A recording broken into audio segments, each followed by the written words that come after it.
Eastland disaster. 10:18, the Celtic knot. We were just getting into it, diving, and I can't wait to hear the story here live. This is Robert Patrick Conlon talking about his grandfather who was orphaned when he was 8 years old here in Chicago after immigrating from Ireland. It details everything he had to endure during that time, and it was written with a lot of research, so historical context for us here in Chicago. So thank you so much, Robert, for joining us this morning. Well, thank you for having me. Happy Re-entry day. Yeah, that's right. Yeah, this is re-entry day. Yeah, we're back to the races. Yes. Sure. Okay, so let's start from the beginning. Sure. And what inspired you? Obviously, this is your family, but to actually write a book about the history that you have there with your grandfather. This was a story, in my opinion, that had to be told. I was wanting to write this story my whole life because I've heard these stories my whole life. And I was a lawyer for 40 years in Chicago, right down the street here, and I finally retired. And I had some time on my hands, so I put this story together. Perfect. I talked to everybody I know that actually encountered my grandfather, who this story is about. And he was a really prolific writer. He wrote poems, and he wrote, you know, The Lost Art of Sending Letters to Friends and Family.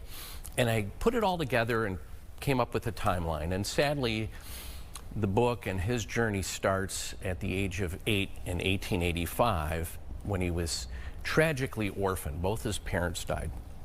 And how did they both die? Yeah, he was, again, part of the coming of age story that's discussed in this book is Chicago was coming of age. Yeah. It was a really dangerous city in the late 1800s. The Chicago fire was in 1871, and the Great Rebuild took place. Chicago decided not to, like my grandfather when he was orphaned, you know, when he fall down, get back up and fight. And they, something I'm very proud of to be a Chicagoan is they built our city into, you know, a world-class city that it is today.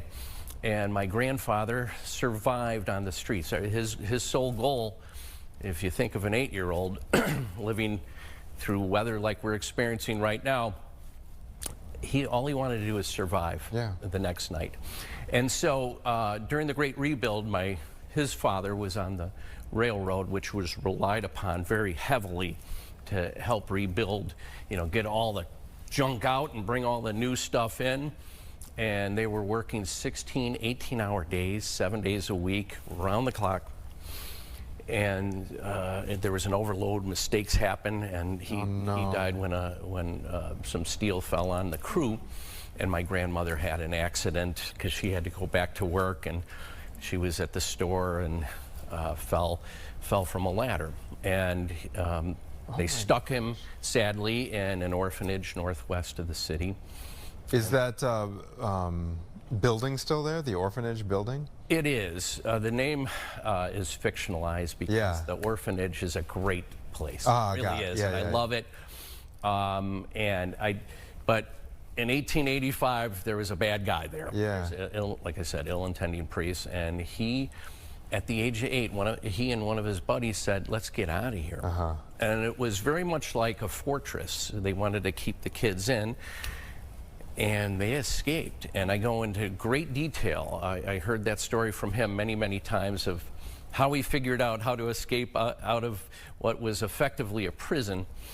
And he ran because they were in hot pursuit, because I think the ill-intending priest, who was a very smart guy, very educated, didn't want him to be captured, because what would the first thing he would do when the cop says, why did you escape? And so he hid out right south of the loop here. I never knew this. From my research, it was called Little Cheyenne, and that was the red light district. And and that's one of the, I look back, how did he survive, right? Because very dangerous time in Chicago. Is it now Bronzeville? Or it is. Ish, yeah. Printers Row-ish? Yes, right exactly, in there? Okay. Right in there. Little Cheyenne, and the brothels, and he had a good singing voice. At least most of us Conlons think we have good singing voices. And he found a place which is, I'm not making this up, but I looked it up, and there's a map that shows this exact place. It's called Mushmouth Saloon, okay? And they had bare knuckle boxing, which was illegal at the time. Okay. And he hired him to jump in the ring and sing Irish ballads in between rounds. In between rounds? And all the, people throw pennies, and that was his paycheck. My God. Where did he live? Where did he live? Well, he lived in, in the gutters, but Mushmouth. He was just a homeless kid. He was, and sadly, there were a lot of homeless kids. The ladies that in the brothels, one in particular who herself was an orphan, and she took him in. She had a soft heart for orphans, and she would let him sweep up and sleep on the floor. Same with old Mushmouth. If he sang well that day, he'd say you could grab a sandwich and sweep up and sleep under the bar. Yeah. Wow. Yeah, isn't it?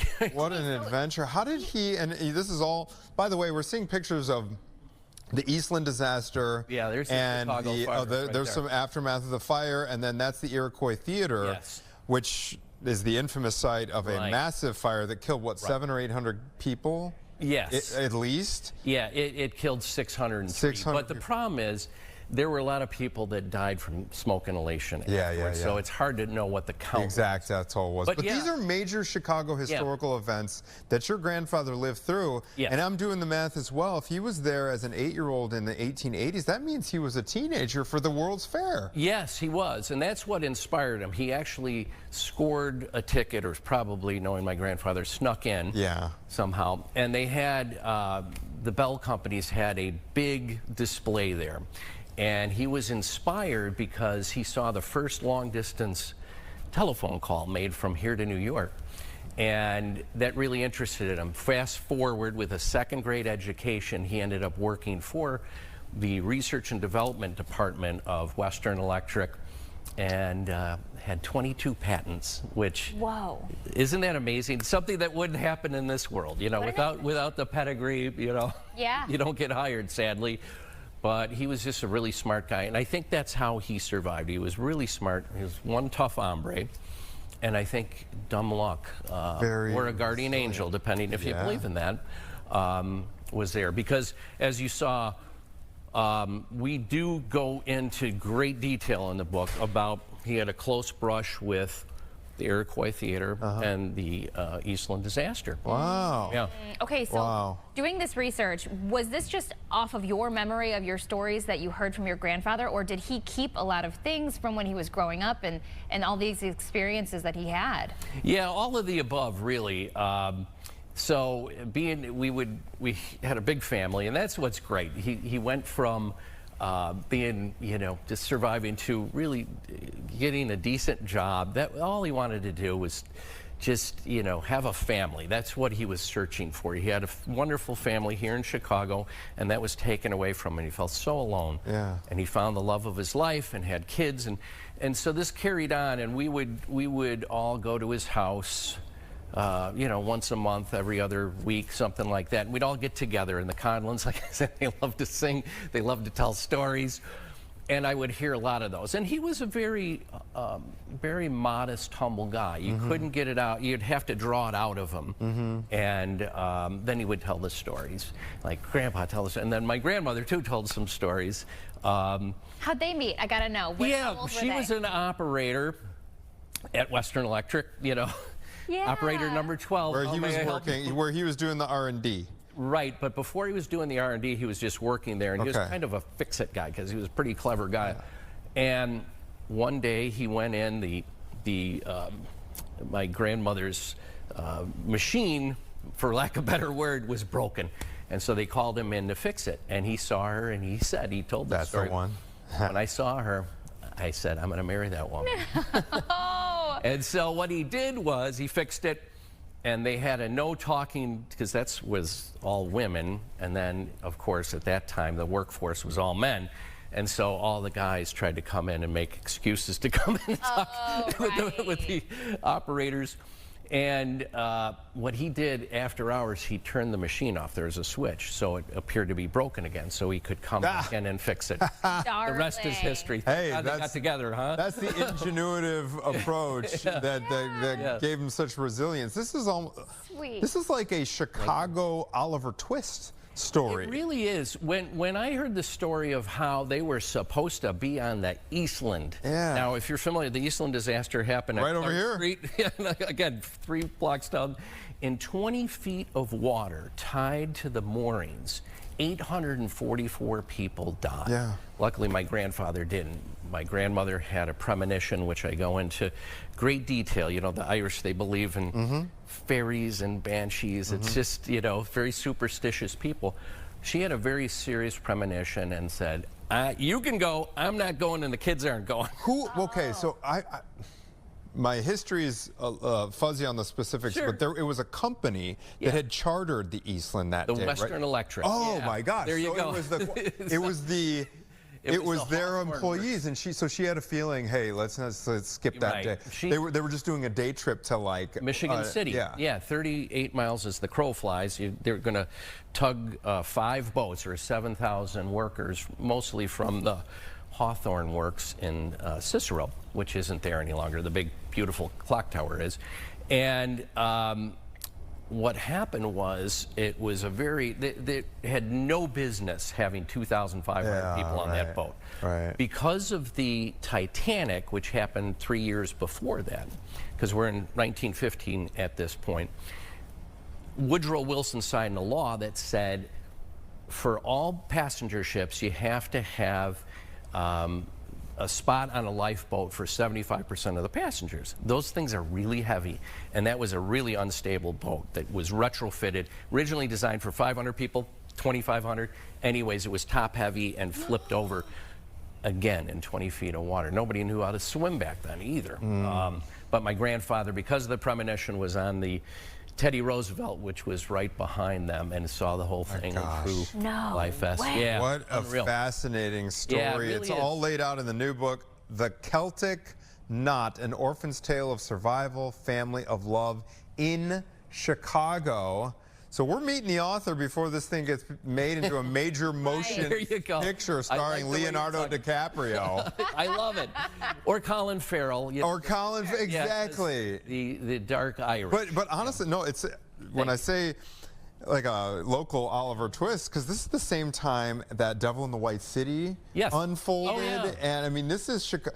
The red light district that was right here. We've got like all these things that have. This has to be made into a movie. I mean, totally. This is History. great. Thank Robert Patrick Wow. Conlon, congratulations. Well, thank you so much. Oh, before we go, where can folks get their hand on this? Little stocking stuffer this holiday season. Yes, and we got to tell the guy from the Tribune to add. Yes, exactly. Yes. Yeah, the Biblio Oracle. Yeah, it's Tell at him to add to the Eckhart's list. Press, my publisher, which is a local publishing company that specializes in Chicago stories or Chicago authors. And it's Eckhart's Press, ECKHARTZ Press.com, or just Google Robert Conlon and Celtic Knot. and you'll- Hold on, we are looking at a close-up of the cover right now. Is there any way you can point? Is your grandfather in that, Yes, that picture? sure. Oh, Sorry. Yeah, don't move it. Okay, You gotta just point. it's that guy right there With the little baby? in the hat. Oh, the little hat. baby, and that's my lovely grandmother next. Okay, Is that there he is. There's Tim Conlon. Timmy Conlon. Yeah, isn't that great? Oh my gosh, wow. He's happy there, and it's just to see his life transition to that point really just warms my heart. What a resilient individual. Yes. He was all by himself. Right, he did have, he reconnected with his sister, is in there somewhere. Really no cool. way. Thank you very much.